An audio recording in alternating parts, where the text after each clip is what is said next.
Mais les autres, que sont-ils devenus? Ont-ils atteint le même niveau de réussite sociale?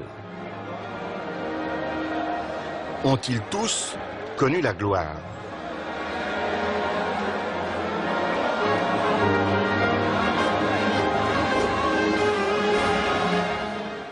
Nous voici à Lokeren, au cœur de la Flandre, dans un club de milieu de tableau du championnat belge. 6, 7, 12 mois, 4, 8. Ok. 4 normal et 8 avec vitesse, derrière, avec un pied. Allez. Attention, derrière. Ja, hop, derrière. Attention, derrière. Avant. Derrière. Et avant. Et stop.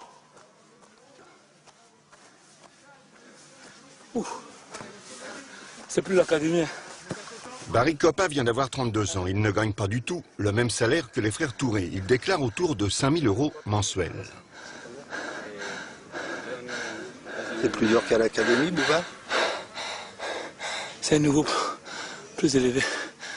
À l'académie, j'avais pas d'entraîneur, de gardien. Un travail spécifique, j'avais pas. Ici, j'ai la chance, donc j'en profite. Je donne tout ce que je peux donner, j'essaie de... Beaucoup plus aérien au moment de la finale, Barry Coppa était fier de nous raconter ce qu'il avait fait de sa première paye. L'équivalent de 15 €, soit 1/5 du salaire moyen ivoirien de l'époque. Coppa, le gardien de but, qu'a-t-il fait à son retour de son premier salaire? J'ai pris mes parents pour aller au marché. Je leur ai demandé qu'est-ce qu'ils voulaient. Et puis j'ai tout acheté pour eux. C'était un grand jour pour toi? Ça m'a beaucoup fait plaisir. Parce que je ne m'attendais pas à ça un jour. Prendre mes parents pour aller un jour au marché. Pour leur demander ce qu'ils veulent. Et puis faire sortir de l'argent de ma poche. Moi, c'était un grand plaisir. Bon, coach. Pour rentrer à l'académie, il avait dû faire des pieds et des mains. Jean-Marc le trouvait trop vieux de 2 ans et ne voulait pas former de gardien de but. Marie, c'est important tout ce que tu as dans ton placard, dans ton vestiaire, comme on dit? Ouais, moi j'ai pas grand chose, mais tout ce que j'ai là, c'est pour moi c'est secret. Ouais. J'ai mon tapis de prière. Ouais. Depuis que je suis jeune, je prie, donc oui. J'ai mon chapelet. Et puis là, j'ai une petite photo que j'ai reçue des supporters qui me fait plaisir de voir de temps en temps. Je me rappelle, c'était contre le Brésil. C'est pas n'importe quel match. Hein? Ouais, j'ai quand même eu la chance de pouvoir jouer contre Cacao, je sais pas. Donc voilà, on peut être un grand joueur, ne pas avoir la chance de pouvoir jouer une Coupe du Monde. Moi, je suis un tout petit gardien, j'ai eu la chance de pouvoir participer à 2 Coupes du Monde. Je ne vais pas me plaindre, quoi, franchement. J'espère que j'irai à la 2014 aussi, j'espère. Barry Boubacar Coppa. Bienvenue à Lokeren. Comme tous les académiciens de l'époque, Barry a besoin de ses racines. DJ Veto, l'ordinateur mix ivoire.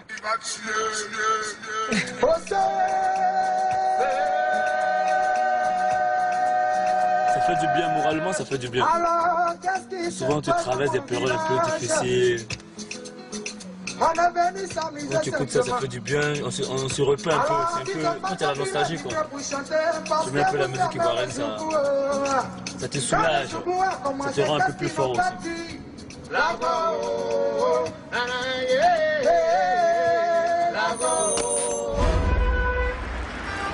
Il y a 13 ans, nous l'avions retrouvé dans le quartier de Williamsville 24 heures après son succès en Supercoupe.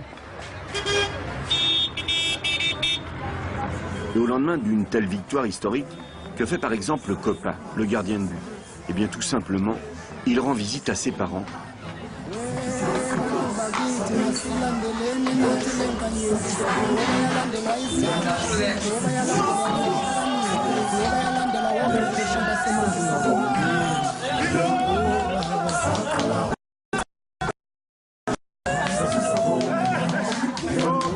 Coppa est devenu la star de la famille, la star du quartier.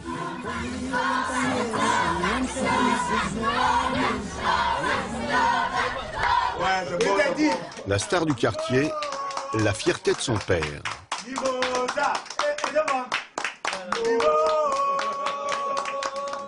Est-ce que quand il a commencé à jouer avec les Mimosas, vous pensiez qu'il allait faire une telle chose? Eh ben, c'est toujours pensé à ça. Et ça a été un rêve pour moi. Et hier, c'était la réalité. J'étais très content. Bien sûr, nous avons montré à Copa l'envoyé spécial de l'époque.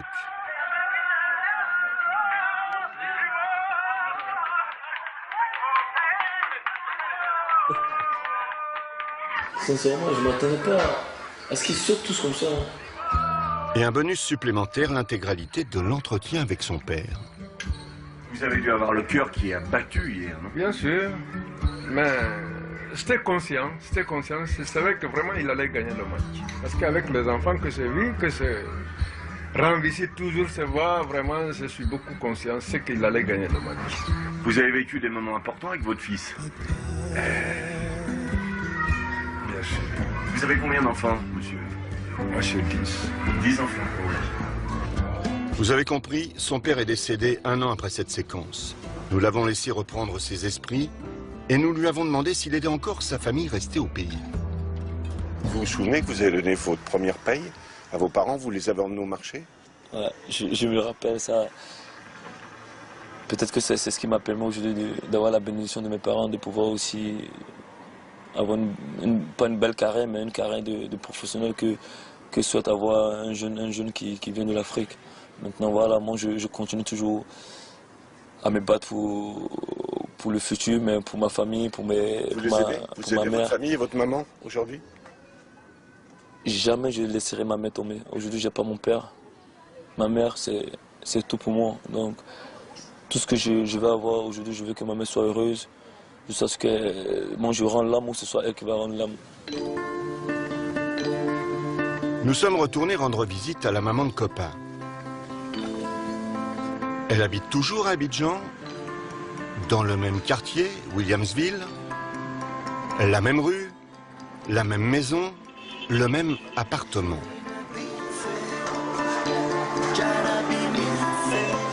Monsieur Copa, vous êtes le frère? Je suis le grand-frère de Copa. Vous vous souvenez de nous? Oui, en 98, vous êtes venu filmer ici. Au moment où le père vivait. Ouais. On va venir saluer votre maman. D'accord. Copa Barry. Monsieur Dominique. Enchanté, madame, vous vous souvenez de nous? Oui, ça connaît. Très bien. Le Copa Barry là, c'est bon, hein. Il a attrapé maman bien, même pas manqué, il n'y a rien de tout. Habille, tout, manger, tout il y a pas, tout, il y en a, tout. L'appartement est toujours le même, mais il a bien changé depuis notre dernière visite. Refait à neuf, du sol au plafond. Mobilier, appareils ménagers et tout cela grâce au football. Où dites voilà. Voilà. Pour tout manger, pour sortir manger. Voilà. Pour café, il y en a tout. On a des pour Voilà. Pour la recette. Voici le dernier cadeau du fils. Une grosse cylindrée allemande qui tranche un peu avec le décor du quartier. Mais la générosité de Copa ne s'arrête pas là. Il a aussi investi en prévision de son retour au pays. À 32 ans, il sait que sa carrière sera bientôt terminée.